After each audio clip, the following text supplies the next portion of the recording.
How do you feel about life on land? I'm all about the nature. As you might know, I am a farm boy. If I'm really honest, I don't believe you. Give me proof that you grew up on a farm. I can slaughter a sheep Seriously? and chop it up and dissect the whole thing. Oh my God. You got to do it so quickly. Once the body gets too cool, it's really hard to get the skin off. What you want to do is cut the neck. Okay, stop. I believe you. And you want to open the chest cavity and get all those soft insides out as quickly as you can. Then you start working that skin and you break the legs, cut those off. You skin all the way through. Have you done that? Plenty of times. That's called breakfast. Oh my God.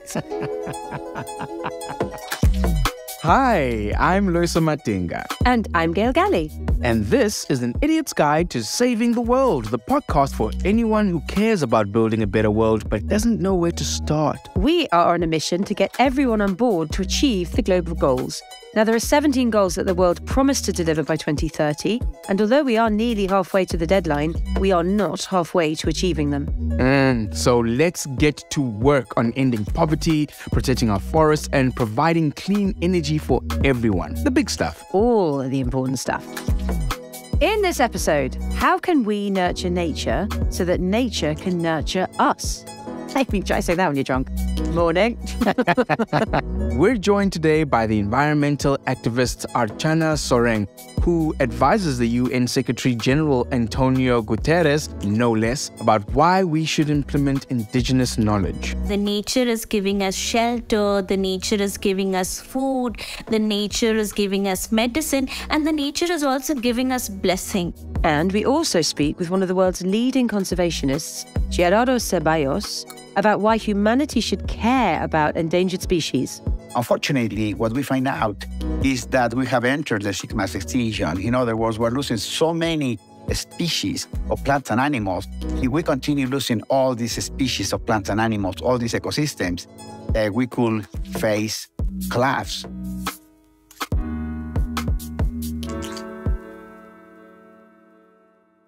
When I first met you in the flesh, you were all pressed, wearing white clothes in a cafe in Lisbon. I really did not have you as a sheep slaughterer. No, I just got myself a GQ magazine and I was like, I'm going to go with whatever looks are in season. And I fitted and can. So that's what you saw. Otherwise, it's me, my loincloth, and the switchblade, really. How's that working for you in Manhattan? Now I'm on the back foot. I'm going to have to start bragging about badgers in my garden or something. I have got nothing on sheep slaughtering. We have flipped. You live in a world where you're talking about your missing badgers or your hedgehogs. Like, you're fully in the wild more than I am. It's winter and they're missing those sounds of nature that you play in the background. No, the actual birds, you mean?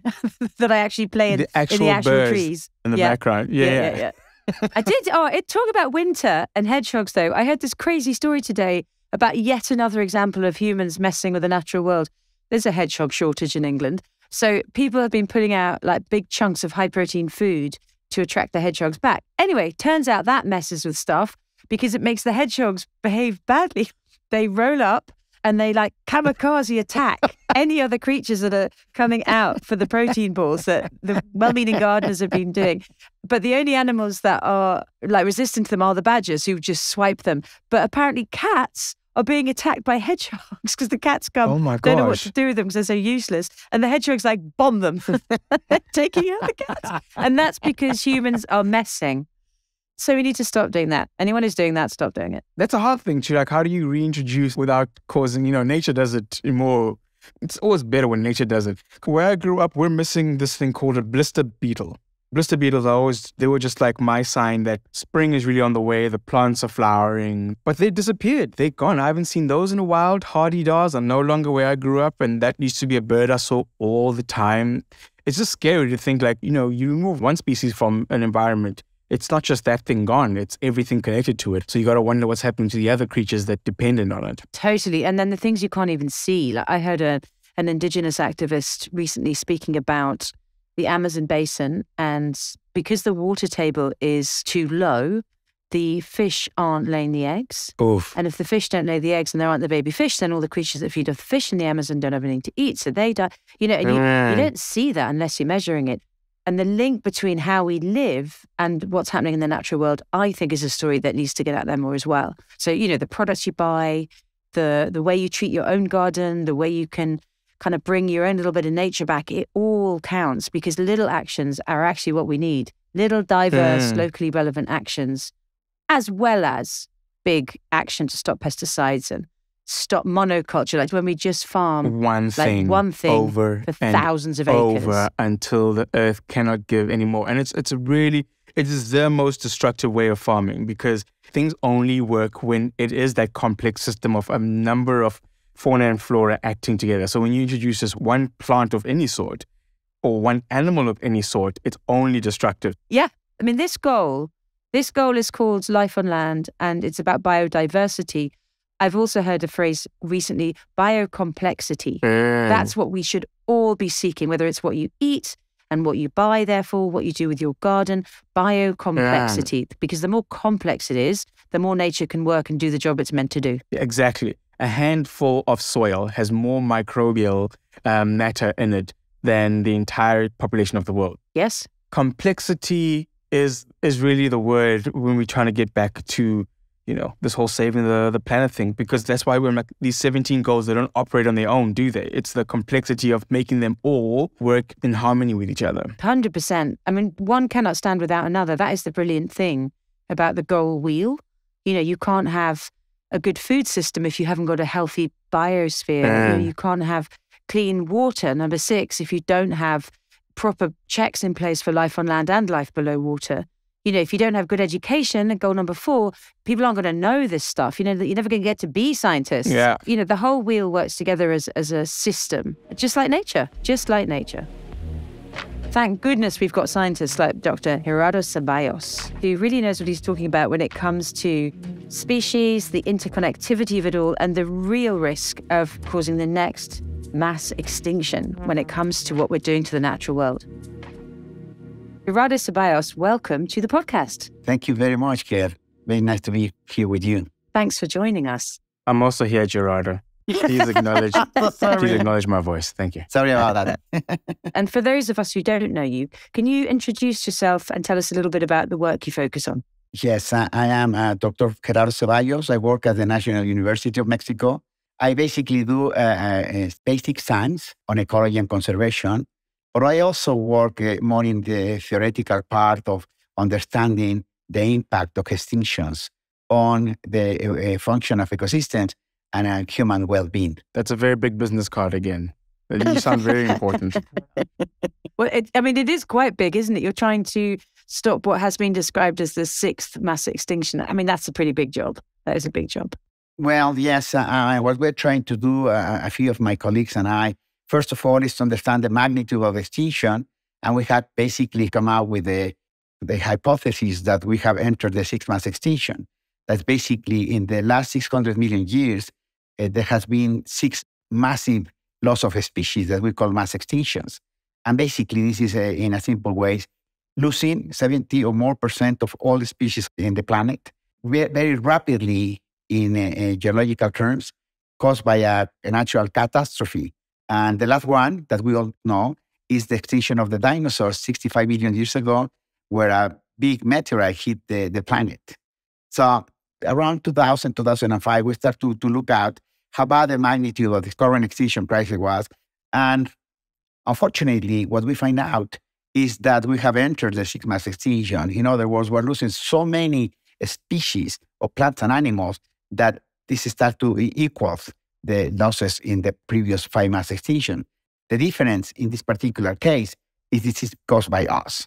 If we continue losing all these species of plants and animals, all these ecosystems, we could face collapse of civilization because we get so many important ecosystem services, ecosystem benefits from the function of nature. When nature works properly, we get these benefits for free. The combination of the gases of the atmosphere, proper for life on Earth, is one of those. Drinking water for us and for animals, the fertilization of all the soils, the pollination of 70% of the crops that we use, it is an ecosystem service. So we're destroying the very basic fabric of the planet that allows to have life in general and to have human life in particular. It's so massive, isn't it, when you put it so simply? And I'm sure I'm not alone. I can't quite wrap my head around it. And also, I suffer from a desire to do something stupid. Like what popped into my head there was like a turtle picking up the phone going, hello, ecosystem services, ready with all of your air, gas, and water needs. It's so telling how your mind works. That's so great. It is, because I cannot really ground myself in the reality. Gerardo, do you think people have got their head around it? I think that phrase that you started using, the sixth mass extinction, has been very, very influential, hasn't it? Because it has begun to get people to take it seriously. But do you get the sense that the people you meet in the run of your work have really wrapped their head around it? Well, no. Most of the people, including scientists, don't really realize until very recently that this is a massive problem. But we were in Montreal last December, and basically the backbone of the whole conference was a species extinction prices. So that's very good that in very few years, we have been able to influence the scientific and the conservation community in terms of they start to understand better. Now, going to the general public and to the people taking the decisions, the politicians, the corporations, and so on, unfortunately, we're far, far away from them to understand that we're in extinction crisis that is of a planetary magnitude, and it is an existential threat. You know, the extinction crisis touches every single aspect of society.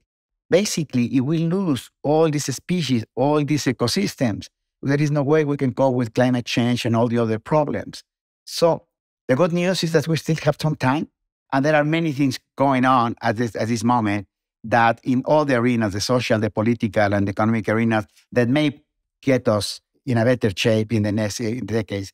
The bad news is that the window of opportunity is rapidly closing. I'm glad you mentioned Montreal. People will have heard of the COP, you know, the Glasgow one, and then it was in Egypt, and now it's going to be in Dubai this year. That's for energy. But the Montreal COP was the one for nature, in effect. And it got a result, right? We signed, the international community signed a deal, 30 by 30. Can you unpack that for us and tell us why it's good news? Well, the meeting in Montreal was incredibly important. They say 30 by 30 is putting 30% of all the land of every country into conservation by the 2030. And basically, everybody there understands that 30 by 30 is like a million that we can do. So what is good about it, it is that it has metrics and it has specific goals. So the first step is to get the land into conservation. And the second part will be to really have those lands properly managed.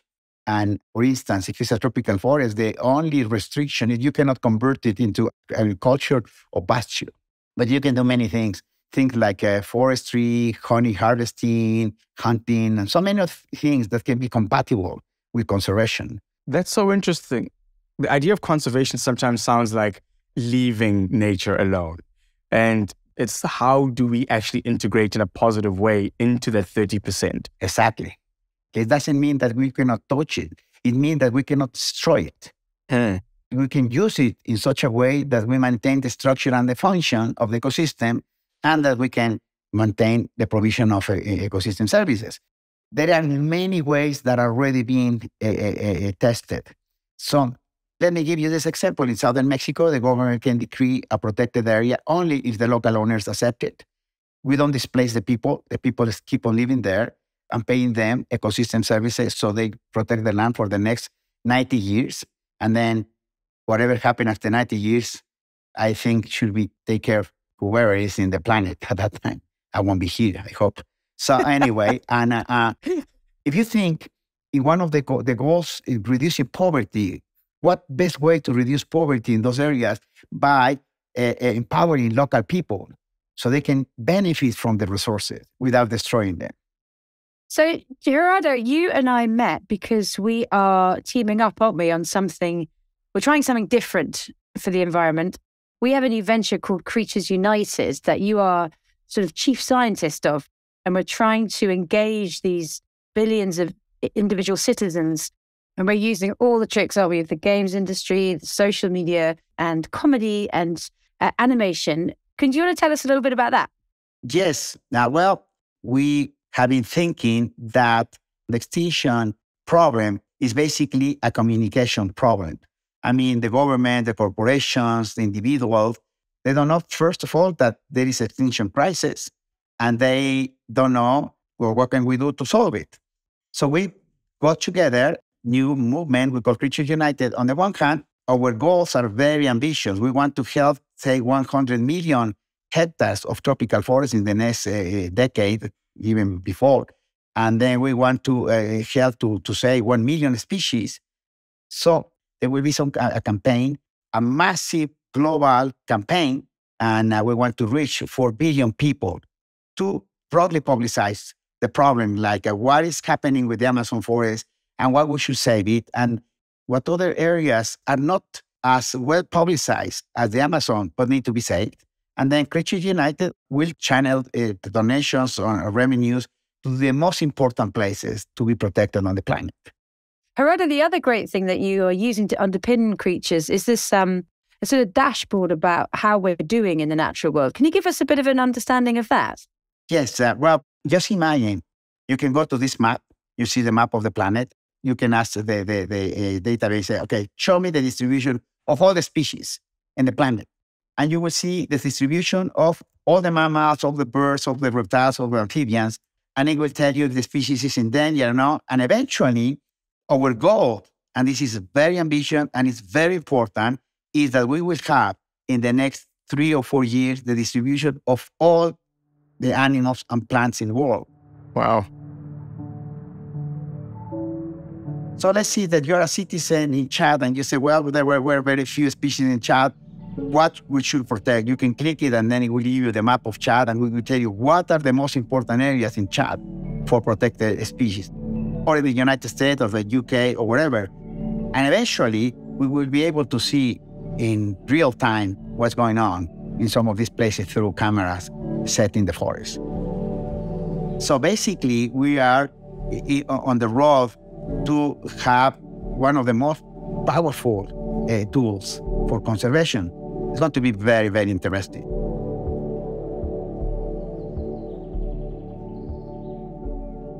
We've got to integrate. That's what it is. It's like, because we're part of it, everything that we do matters. So, how do we act in a way that doesn't, adversely affect this beautiful thing that we are already a part of? You can touch the nature, just don't destroy it. How do we do that? It's beautiful. And I really love how he says that we still have time. We just got to do. Yes. The window's closing, but it's still open, said one thief to the other. And I liked, he was unpacking that 30 by 30 deal that got struck at the COP in Montreal before Christmas. It doesn't seem too much to ask, does it? Let's just protect 30% of it by 2030. So we've got 7 years to say that 30% of the surface of the earth is either protected ocean or protected land. But then we also have the indigenous people who, frankly, they're a tiny percentage of the global population, but they are in charge of 80% of the world's biodiversity. So I'm really pleased we've got a representative from that community on the show today too. In our worldview, we are not mere part of nature. We are nature. Nature is a source of identity, culture, tradition, and language. In our worldview, in our way of living, in our way of governance and institutions, we have been contributing towards biodiversity conservation and climate action even before these terminologies existed. My name is Archana Soreng. I belong to Khariya tribe, an indigenous community from India. And the meaning of my surname in my Khariya tribe means rock. So I'm here standing still like a rock, advocating for indigenous communities. And I also work as a researcher on rights of indigenous people and local communities. And I'm member of UN Secretary General's Youth Advisory Group on Climate Change, bringing the perspective of young people in terms of climate crisis and solution in terms of climate action. So I'm so fascinated listening to you talk. What was your childhood like? How did you go from being a child to a leader like you are now? What I saw in my childhood was like we used to have food in leaf plates. And these leaf plates were made by my aunts, my grandmothers, my uncles, and my grandfathers used to go to agriculture lands and they used to take water bottles made up of pumpkins or bottle gourds. And similarly, we used to go to pluck fruits and get forest produce during all the seasons. Many of these kind of things which I had seen from my childhood was very sustainable and eco-friendly practices which was there. And the second comes down to like worldview. We have to take care of nature as child because the nature is taking care of us. The nature is giving us shelter. The nature is giving us food. The nature is giving us medicine. And the nature is also giving us blessing. And then how we have been engaging in terms of protection of the forest. Because in the summer season, when there is dried leaves, there's a chances of getting forest fires. So who will take the responsibility of preventing it also? I'll just sum up this journey and say that I lost my father when I was doing my master's, which made me reflect. I realized a lot of things which I told you. I read it in the literature, but this is not written by our community. And that's why I realized there's a need of engaging in these spaces and having the opportunity of accessing education. I really wanted to contribute back to my communities in terms of research, advocacy, and most importantly, voice out the perspective and the practices of communities who are contributing towards climate action, but barely are being heard or seen in the spaces. That's really interesting how you bring up the idea of both the indigenous and the more literary knowledge coming together. In your work and in your community, what kind of threats are you guys facing or have you faced and that need both of these to be integrated in a way to find a solution? There has been such inferiorization of our culture, our tradition, our language. It has led to huge identity crisis amongst people and communities.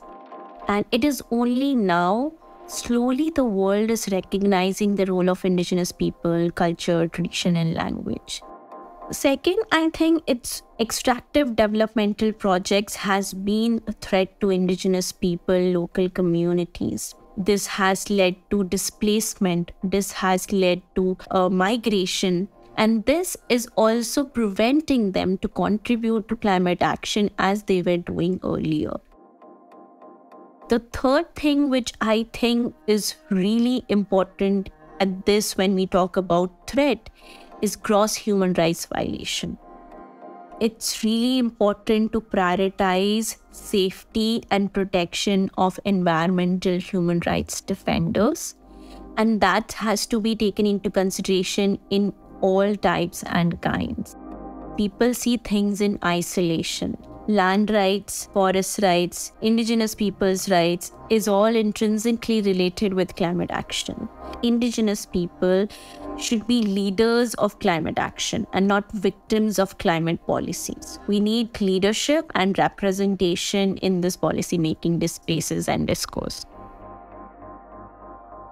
Yeah, it's so interesting listening to you speak there, Archana, because when we think about life on land, we're often talking about the plants, the soil, the animals.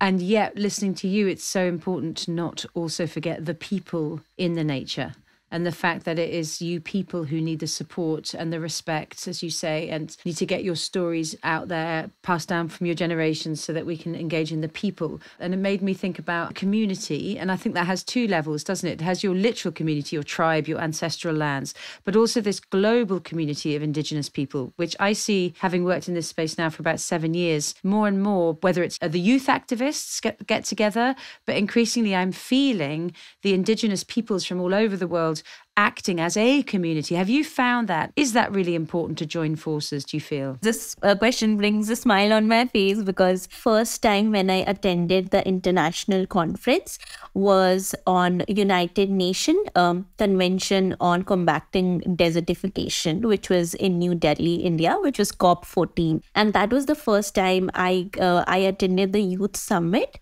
And I got an opportunity to meet young people from different regions and indigenous people, I got so much love and support from my friends from Africa, from Latin America. So what I realized is that indigenous communities across globe have similar demands, have similar issues and ways of contribution. It may differ in degrees and kinds, but the worldview is the same, that our relationship with nature is linked with the identity, culture, and tradition. So I felt a strong sense of community and strong sense of advocacy there, which also made me believe that no matter where I am not alone. That is beautiful. I'm like, it is grueling work that you're doing. You're working hard, not only to be heard, but also like indigenous knowledge to be implemented. So the IPCC has recognized that, we need to include indigenous people and their knowledge when coming up with policy for climate change. But like, what is some of the advice you'd like to actually see being implemented ASAP? If we see the climate action discourse, one of the strongest way of getting it implemented is national level. Even though we have these policies being made at global level, international levels, countries agreeing and ratifying it, the countries needs to incorporate in their NDCs, which is nationally determined contributors, which is as per the Paris Agreement, to incorporate rights of indigenous people over the land, forests and territories, ensuring that they are part of the adaptation, mitigation and resilience policy. And the second thing which I also want to say is, like, we all are talking about transition into renewable energy. It's important. But it's also important to see that how are we doing it in a justice-oriented way, which is like just transition, because there has been numerous instances where we see that solar energy is leading to displacement of communities.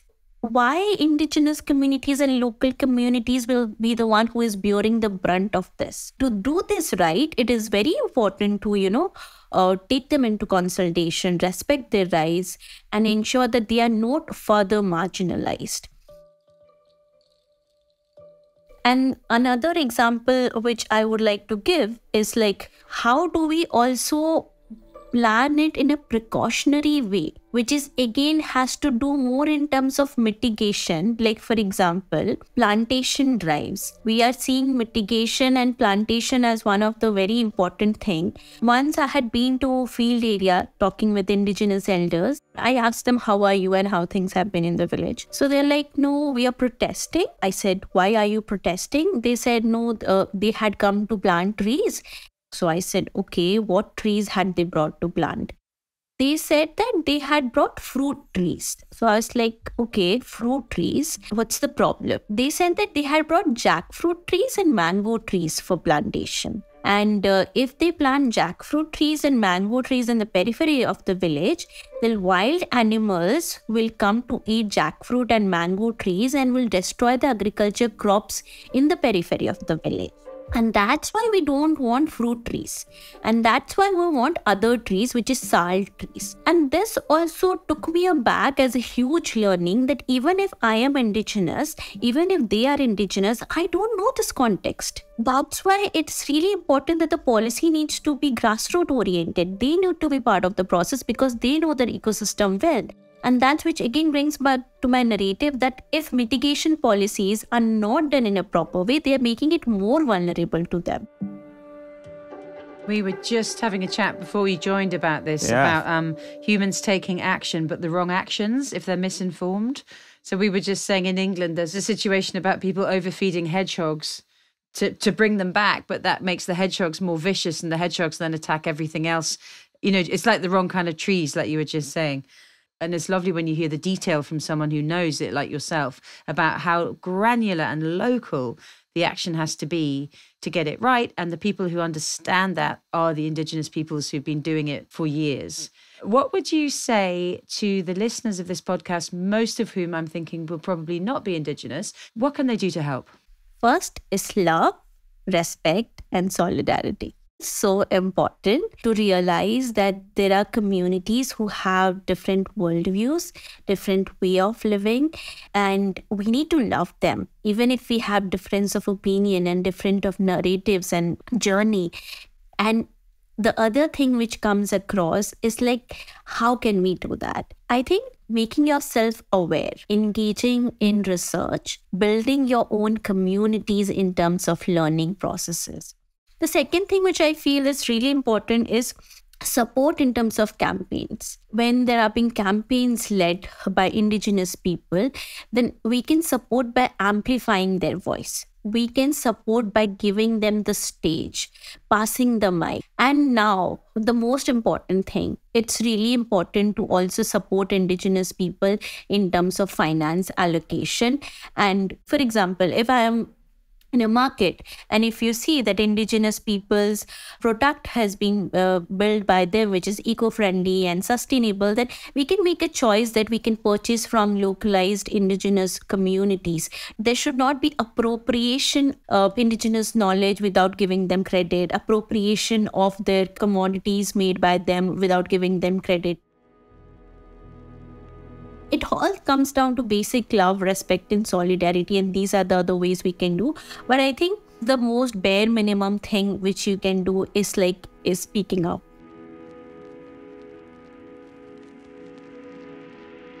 Well, that's interesting, isn't it? It's not very often, I don't anyway, hear indigenous Indian voices. It was so nice to hear her talk about the community of indigenous people from all over the world. I also really, really liked her story about the wrong kind of trees. I really like her point is macro, which is global policy has to be translated locally, which has to go right down to the grassroots.